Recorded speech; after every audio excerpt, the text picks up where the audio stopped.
हाय दोस्तों, आप सब कैसे हैं। आशा करती हूँ आप सभी लोग अच्छे होंगे। दोस्तों, आज हम एक नई मोटिवेशनल कहानी की शुरुआत करने वाले हैं। आज हमारी कहानी का टाइटल है आखिरी प्रयास। चलिए दोस्तों, फिर इस कहानी को हम सुनते हैं। एक समय की बात है। एक राज्य में एक प्रतापी राजा राज करता था। एक दिन उसके दरबार में एक विदेशी अंगदूत आया था और उसने राजा को एक सुंदर पत्थर उपहार में दिया। राजा वह पत्थर देखकर बहुत प्रसन्न हुआ। उसने उस पत्थर से भगवान विष्णु की प्रतिमा का निर्माण कर उसे राज्य के मंदिर में स्थापित करने का निर्णय लिया और प्रतिमा निर्माण का कार्य राज्य के महामंत्री को सौंप दिया था। महामंत्री गांव के सर्वश्रेष्ठ मूर्तिकार के पास गया और उसे वह पत्थर देते हुए बोला, महाराज, मंदिर में भगवान विष्णु की प्रतिमा स्थापित करना चाहते हैं। 7 दिवस के भीतर इस पत्थर से भगवान विष्णु की प्रतिमा तैयार कर राजमहल पहुंचा देना।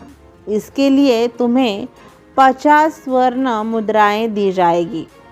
50 स्वर्ण मुद्राओं की बात सुनकर मूर्तिकार बहुत खुश हो गया और महामंत्री के जाने के उपरांत प्रतिमा का निर्माण कार्य प्रारंभ करने के लिए उद्देश्य से अपने औजार निकाल लिए। अपने औजारों में से उसने एक हथौड़ा लिया और पत्थर तोड़ने के लिए उस पर हथौड़े से वार करने लगा, किंतु पत्थर जैसा का तैसा रहा। हथौड़े का कोई फायदा नहीं हुआ। पत्थर इतना सख्त था कि कितना भी उस पर हथौड़े से वार करे, पत्थर जैसे का तैसा ही रहा। मूर्तिकार ने हथौड़े के कई वार पत्थर पर किए, किंतु पत्थर नहीं टूटा। प्रयास बार बार करते रहे। बार बार प्रयास करने के उपरांत मूर्तिकार ने अंतिम बार प्रयास करने के उद्देश्य से हथौड़ा उठाया, किंतु यह सोचकर हथौड़े पर प्रहार करने के पूर्व ही उसने हाथ खींच लिया कि जब 50 बार वार करने से पत्थर नहीं टूटा तो अब क्या टूटेगा। वह पत्थर लेकर वापस महामंत्री के पास गया और उसे यह कहकर वापस कर आया कि इस पत्थर को तोड़ना नामुमकिन है। इसीलिए इससे भगवान विष्णु की प्रतिमा नहीं बन सकती है। महामंत्री को राजा का आदेश हर स्थिति में पूर्ण करना था। इसीलिए उसने भगवान विष्णु की प्रतिमा निर्माण करने का कार्य गांव के एक साधारण से मूर्तिकार को सौंप दिया। पत्थर लेकर मूर्तिकार ने महामंत्री के सामने ही उस पर हथौड़े से प्रहार किया और वह पत्थर एक बार में ही टूट गया। पत्थर टूटने के बाद मूर्तिकार प्रतिमा बनाने में जुट गया। इधर महामंत्री सोचने लगा कि काश पहले मूर्तिकार ने एक अंतिम प्रयास किया होता तो सफल हो गया होता और 50 स्वर्ण मुद्राओं का हकदार भी बनता। उसने प्रयास किया ही नहीं। आखिरी प्रयास किया होता तो मूर्तिकार अच्छा होता और ये 50 मुद्राएं भी उसको मिल जाती थी, लेकिन मूर्तिकार ने आखिरी प्रयास नहीं किया।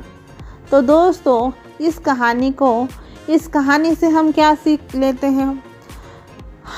हम भी अपने जीवन में ऐसी परिस्थितियों से 2-4 बार होते रहते हैं। कई बार अपने जीवन में ऐसी परिस्थितियां आती हैं। कई बार किसी कार्य को करने के पूर्व या किसी समय के सामने आने पर उसका निराकरण करने के पूर्व ही हमारा आत्मविश्वास डगमगा जाता है और हम प्रयास किए बिना ही हार मान लेते हैं। कई बार हम 1-2 प्रयास में असफलता मिल सकती है हमें, पर आगे प्रयास करना छोड़ देते हैं तो जबकि वो प्रयास हम करने के बाद हमें सफलता मिल सकती है। कुछ प्रयास और करने पर कार्य पूर्ण हो जाता या समस्या का समाधान हो जाता। यदि जीवन में सफलता प्राप्त करनी है तो बार बार असफल होने पर भी तब तक प्रयास करना नहीं छोड़ना चाहिए जब तक सफलता नहीं मिल जाती है। क्या पता जिस प्रयास को करने के पूर्व हम हाथ खींच लें वही हमारा अंतिम प्रयास हो और उसमें हमें कामयाबी प्राप्त हो जाए।